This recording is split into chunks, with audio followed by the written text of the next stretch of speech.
Cohort versus self-paced courses. Which format actually works better? Here's what the data shows.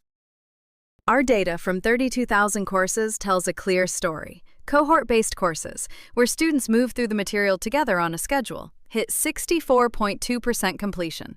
Self-paced courses, where students go at their own speed, 48.2%. That's a 33% improvement just from adding structure. And both of those numbers are dramatically better than the industry average. Large marketplace MOOCs, Coursera, Udemy-style platforms, average around 12.6%. Most students who enroll on those platforms never finish. On either format on our platform, the majority of students do finish. So why do cohorts outperform? 3 things. First, social accountability. When there's a live session on Tuesday, you show up because other people are expecting you. Second, scheduled deadlines create natural checkpoints. Content releases week by week instead of all at once, so there's always a next step, not an overwhelming library. And third, peer learning. Our data shows scheduled courses average 311 discussion comments per course, compared to 83 for self-paced. That's nearly 4 times the engagement. The cohort size matters too. 11 to 25 students hit 65.8% completion, the sweet spot. Too small and there's not enough peer energy. Too large and students feel anonymous. But here's what most cohort advocates don't tell you. Self-paced wins on 3 things cohorts can't match. First, global accessibility. When your students are in 12 time zones, a live Tuesday session at 7 p.m. doesn't work. Second, life compatibility. Parents, shift workers, people with unpredictable schedules need to learn at midnight or on Saturday morning.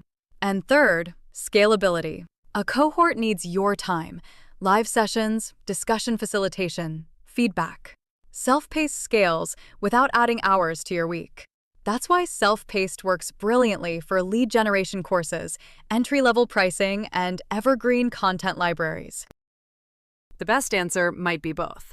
A hybrid model uses self-paced content for the core material, plus live touchpoints for accountability and connection.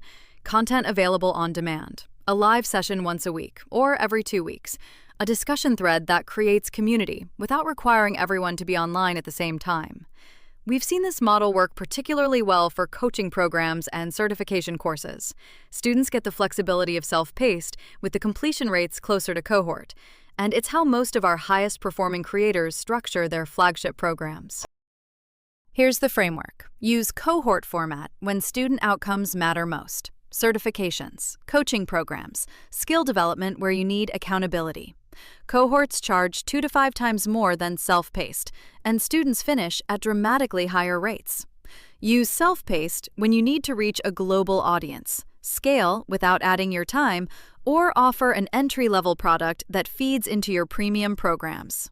And consider starting with Cohort even if you plan to go self-paced eventually. Teaching live 2 or 3 times first shows you what works before you invest in recording a full course. I wrote a detailed breakdown of both formats, completion data, pricing benchmarks, the hybrid model, and real case studies from educators who've done both.